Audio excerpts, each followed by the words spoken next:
Are you satisfied with your understanding of sustainability? If you are not, imagine a journey together, a pluralistic one, with academia, innovators, startups, NGOs, all looking for solutions to the greatest challenge of our time. My name is Samuele Tini, and this is the Sustainability Journey. Welcome to another episode. Today, we are going to discuss the intersection of gender, climate justice, and the role of emerging markets. And we do it with somebody who has been at the forefront of grassroots movement. She's fostering now change as director of She Change Climate. So I want to give a warm welcome to Mamta Borgoyary, who is the director of She Change Climate, and she joins us today. Thank you so much, Mamta, for being with us. Thank you, Samuel. It's a pleasure to have this conversation with you today. And Mamta, you have done a lot. You have worked a lot in India. You are talking with us from Delhi. So we want to discuss a bit, who is Mamta? What is your sustainability journey? How have you become a leader in this field? So I am a mother of three, one son, one daughter, and a dog. Very much a nature person. I was born in a small city in India. I'm the first of the three sisters that we have, and I was raised by a feminist father who believed in the power of women. And so that's where I come from. I'm trained in economics. I'm an economist by training. And a large part of my earlier year, I started with environment economics. I did a lot of action research. And there was always this desire in me to see, what am I doing to really change the life of people? Am I really doing something that makes a difference? And I remember that this was from the start, that this was always with me, that every action of mine, am I making a difference in the life of someone?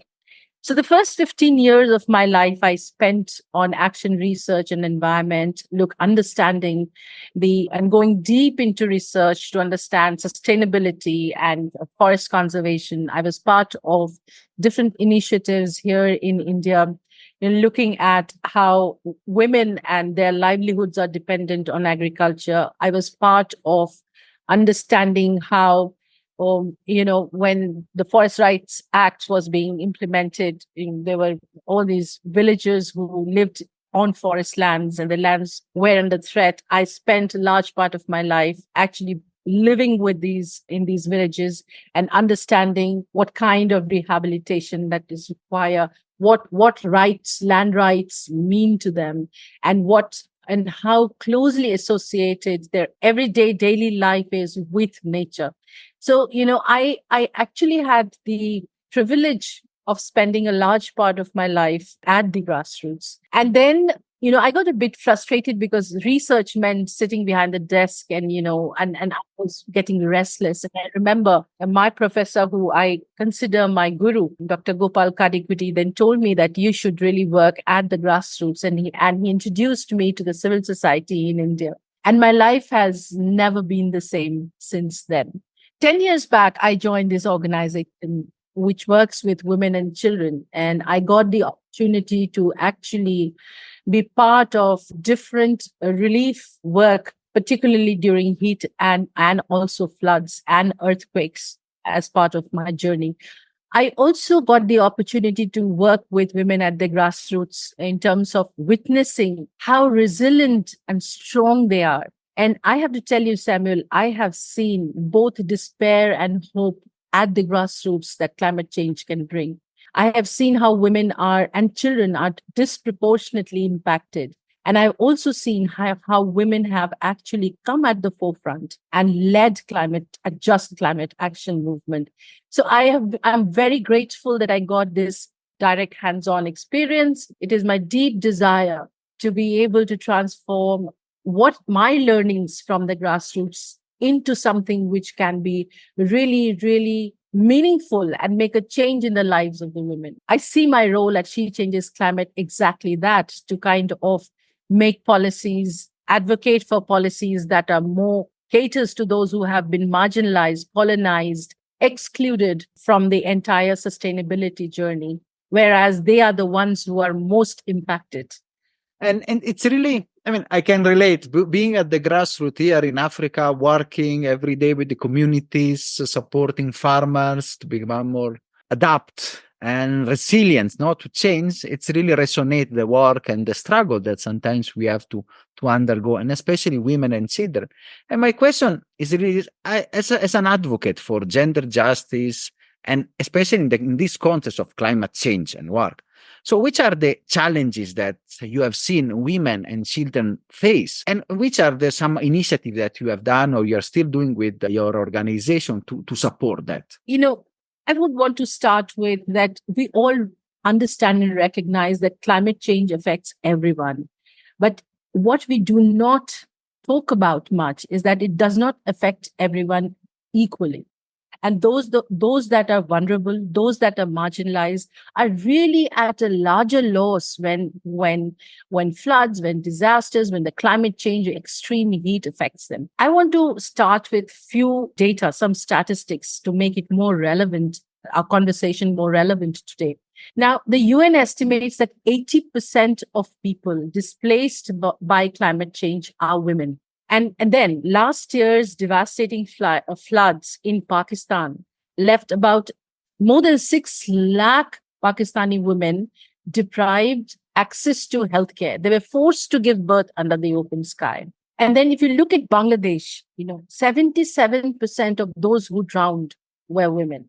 India, Bangladesh, Nepal, the entire, particularly the global south, women are disproportionately impacted.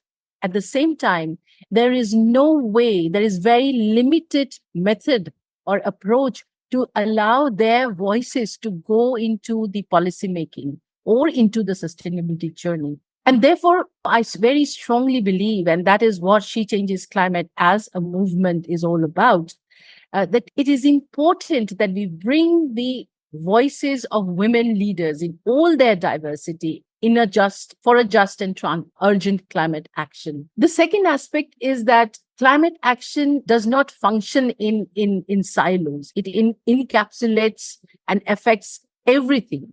The intersectionality between climate change and gender, it is important to understand that. It impacts health, it impacts education, it impacts basic infrastructure. A flood, everything is lost, right? However, even in the sector, we have this approach of working in silos, of kind of looking at issues from one perspective.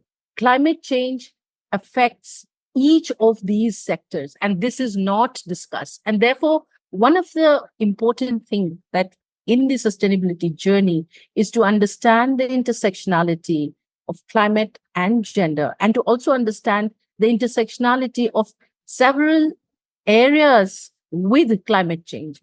That is one thing that She Changes Climate is also very closely working on, to create more awareness on how climate and gender are very, very interlinked, and how the intersectionality piece, which is often not talked about, which often not translates into policies, need also to be accounted for. It's really important because you have noticed that you cannot save the planet, to use a slogan, if you leave 50% of it behind. It's a bizarre thinking that you can think we can do this without considering the people that are suffering. So it's really...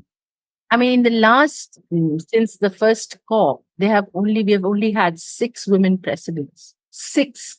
We are 51% of the population. We have 6 women presidents. And then if you look at statistics, last year COP, we had a reduction of female members in the country delegation from 36 to 34%. And then if you look at the national delegations, which are very important in terms of providing or leading the change or leading the negotiations at the COP, we had less than 20% women in national delegations. Where are the voices of the women? And I think that is exactly what She Changes Climate is advocating for, that women in all their diversity across levels have to be part of the decision-making process.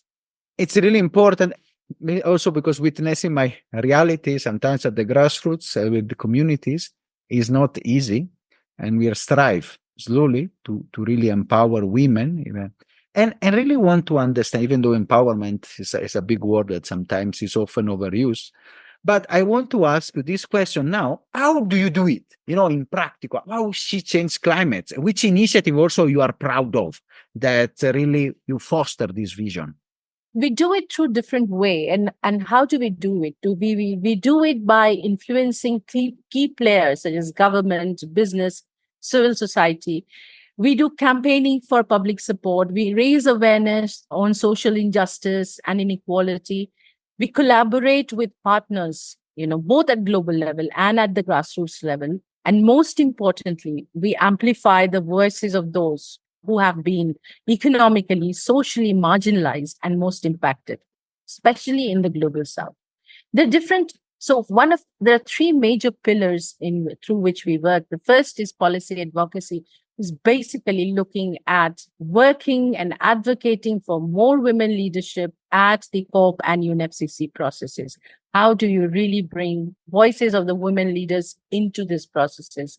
Every year we do online summit, an annual online summit. Last year, just before COP, we got about 33 women leaders from 5 continents present what are the actions required and talked about for a just transition. And the good part is also that within the COP presidency, there are very impactful, sincere, very strong-willed women leaders, and we work very closely with them. One of the things that we believe, if you provide women the agency, they will really bring solutions to the fore. They will really lead.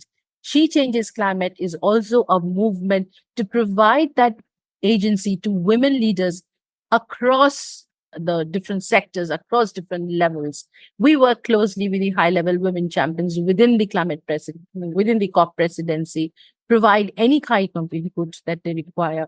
We provide stories and solutions and voices from the field to them. We also do active public campaigning. We just a week before the EU elections started, we really did this whole campaigning to talk about why it is important for women who do not vote to come out and vote for women leaders who are pushing forward an active solution-based climate change policies. This is again that we are targeting that because we feel that unless and until politics, you cannot not have the political landscape talk about this. You really need to get the political landscape bringing in and change and into the conversation as equally as you want to do it at the grassroots. So we are targeting different levels. We have country networks. We have now about 7 country networks, most of them in the global south and some in global north. The idea is to create a platform where you bring women leaders and organizations which are women-led working on sustainability together, identify the gap and provide them and support them with the agency that they require, whether it is capacity building, whether it is opportunities to voice their opinion in important decision-making processes, whether it is finance that they require so that they can lead their work. We are actively working with youth. We have youth ambassadors who are the voices of their country, and we try and support them to actively participate in the important decision-making platforms as well. And it's very important because, as I always say, in the community, in the world, we need to bring everybody together. This is a common planet, a common effort. Despite the many efforts, the many even differences, and the many culture and many stories that everybody has, the planet is one, and our destiny is one. And we cannot divide ourselves among. We cannot let the division be against our common good. So this is very, very important, and especially with the rising of the global south, the war, and these changings that are also in the political arena in our world of those years. I want to ask some question as you as also a leader and from your observatory in India, that is now the biggest country and most populated country in the world, one of the 2 super countries of the future. In this changing world, what is the role that you see for a country like India and others? So you have also you have been named one of the top leaders, the top 10 leaders in India. So do you really see the sustainability journey shaping in one of the biggest democracy, in the biggest democracy of the world? I will say one thing, that India is very serious about sustainability. India is very serious about clean environment, starting from the government to the corporate sector to the civil society sector. There is a keen intent and huge effort to see how can we make the sustainability journey successful and real and actionable. Well, that is the truth. The other part of the truth is that we are an emerging economy. There are challenges of job, employment, growth. And it is this fine balance between growth and sustainability that I think we are chartering our way and trying to find a solution to do it in a just manner. And this is challenging. It is not easy for a large democracy like us, with a huge population, with huge requirement of job. However, I feel that, last year when G20 was organized here in India, we did see our Prime Minister leading the discussion on environment, and he has been one of the biggest proponents of that. I personally feel that it is important that the knowledge that you do not compromise on growth if you go the sustainable way, that knowledge, that conversation, that conviction, that evidence has to come out more and more. There is enough evidence that if you resort to cleaner technologies, if you resort to cleaner and sustainable ways, if you conserve the forest, the benefit that you get out of it is immense. Time is important because, for a country like us, time is important, as time is crucial for climate change. I think personally that we really need to be realistic. We cannot stay in a bubble and say that climate change is not happening.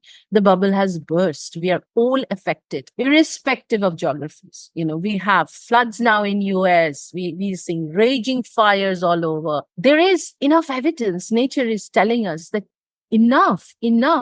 And I think that the biggest challenge, and which we really need to yet see in India, is taking that bold step of putting sustainability, clean environment first before growth. It's a process. It will take time, but we need to risk it because, it's a crisis. We will either we have to go this way, or we lose everything. We lose the entire human race. I mean, enough scientific studies have come out saying that, we will be extincted. There will be no human race if we go this journey. So I think within India, there is an intent, huge intent by the government and the corporate sector and the civil society. But I think that we still have to take that bold step, which needs to come. And I will just one point on the role of women leaders. India has a very strong women movement, but we still lack presence in decision-making platforms. We really lack equal representation in important positions. And I think that is something that She Changes Climate, with its country network in India, will target and look at the entire national delegations that go for the COP, or even within the corporate sector. How can you really bring in more women leaders there, or look at climate finance and say, how much of it is actually going for women-led initiatives? So that is a lot of work needs to be done. Yeah, I totally agree. I really like what you say. The bubble is burst now. It's time to less of studies and policy and discussion, but more action, because the time is now clicking. And you have touched a point in the last, you mentioned a really important point that I want really to ask. How we can, there is a lot of discussions and projects and meeting. I've been in so many conferences, empowering women, fostering rights, and all this. But then how we can, but still, we have done important steps. We need to recognize that we are not 200-300 years ago. It's also important that while we look at the problem of today, we also recognize the steps and the journey so far. However, how we can really foster a bit more, especially in the global south, in our global souths, how we can really empower more. What are also the key aspects and maybe the policies and the work that also as people we can do to really foster more change. And this is exactly what She Changes Climate is aiming to do, to understand what is it that we need to do so that this journey, this process can be speeded up.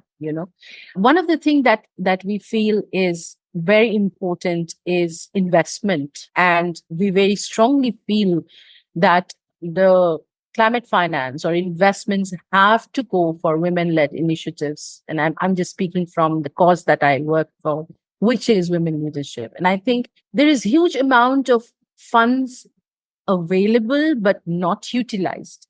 The fund flow system is really, really outdated. There are loopholes in that. And it's not about just creating a fund. It is about whether the money reaches those who need it. And there's a huge gap. And at last COP also, I felt it personally very, it's people get very happy when there is announcement of loss and damage fund. But it's not that this was the first time that there is some investment happening for climate finance. And there are examples all over the world, even within our country. How much of that money has been utilized? Where has it gone to? What are the processes that is stopping the money to reach those who need it? If we can clean that up, if we can speed that up, I personally feel that we will really, really be able to achieve a whole lot more. So that's one. So climate finance is important. Getting more investment is important, but disbursement and whether it reaches those who need it is the most important thing.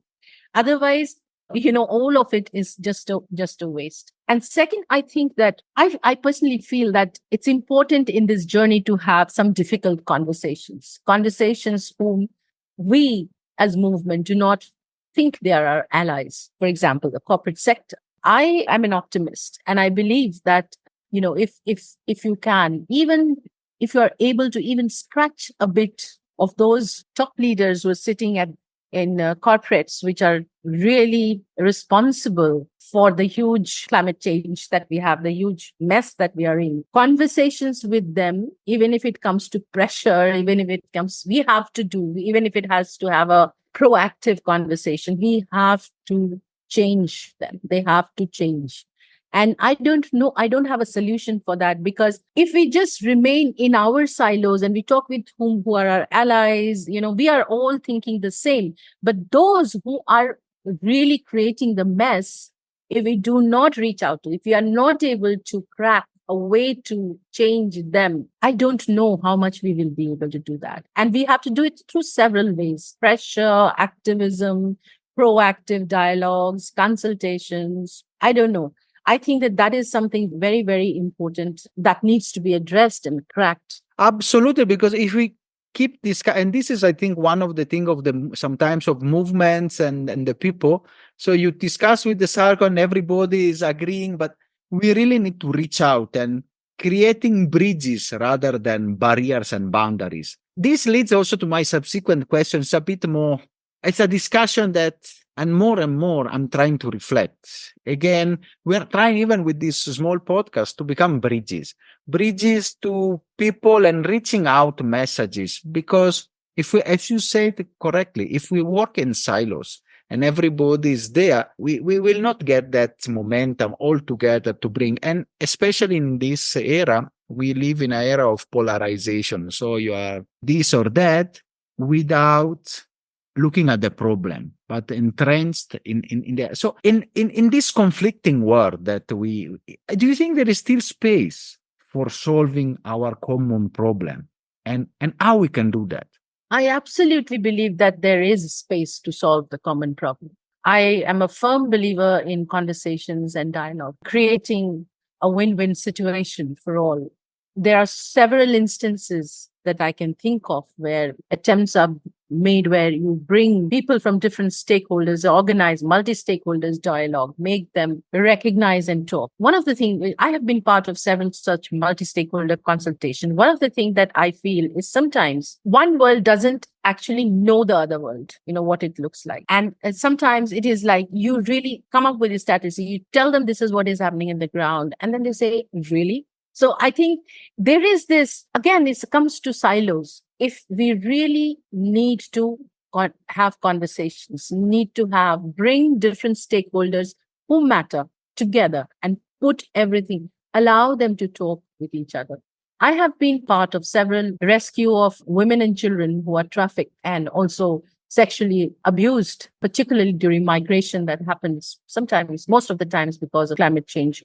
You have floods and then you lose everything and then children are taken out for labor and then most of the time sold for sex. During this, and one of the key role is the law enforcement agencies. They have a key role to play.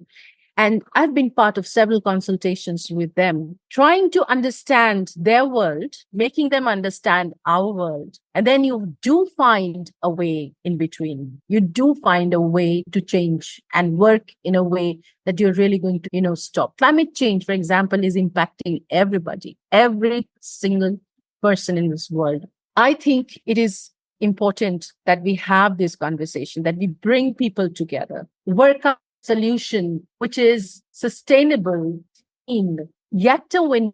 And I have seen these things being cracked. Even in the whole thing of conflicts and wars that is happening across the world, I have a feeling that we need to talk. We need to get those influential women leaders together. We will come to one common desire of compassion and empathy. I'm a strong believer in compassion and empathy. And I think, therefore, that yes, it is possible. It is possible.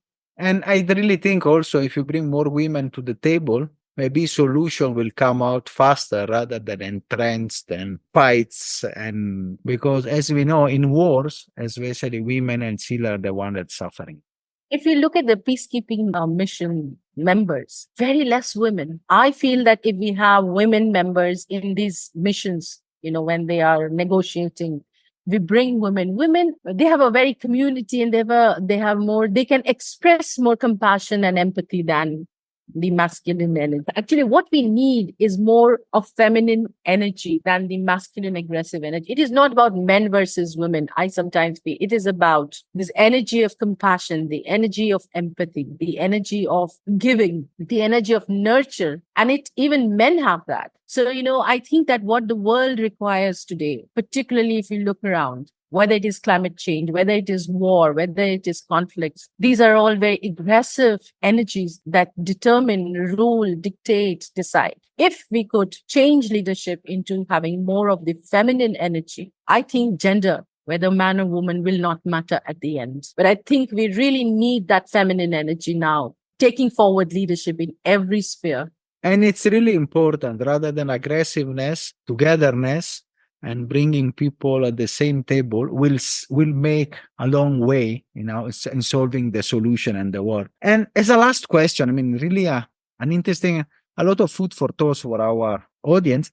As a last question, which maybe advice you may want to give to the people listening to us, especially women and girls, even we have a huge listenership also in the global south here in Africa and other areas. So what, as Mamta, you want to tell them and tell us? I want to tell them, do not stop yourself. Do not stop yourself to take action, to lead, to voice out your opinion. Never, ever compromise your identity as a woman, and particularly to those women from the global south. I would say transform your vulnerability into your resonance, because that is what I have learned. Every vulnerability, every time I felt vulnerable, I recognized being resilient means. I recognize the power of resilience.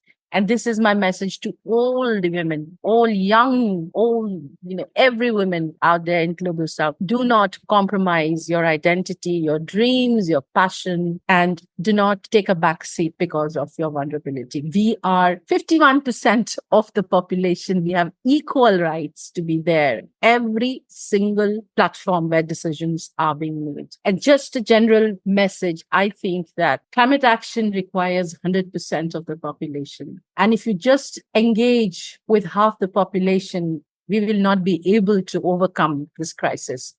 We need women. We need women in all the diversity. And we need them in climate negotiation, boardrooms, forests, fields, and especially, those areas which are hard hit by the ravages of climate change. And thank you so much, ma'am. And it's really a powerful message. And really, we hope to spread a lot the word. And this is also our way, bring people together to solve our common problems. And it was a real pleasure and honor hosting you. Thank you so much, Mamta, for your wisdom. Thank you, Samuel. It was wonderful to have this conversation with you.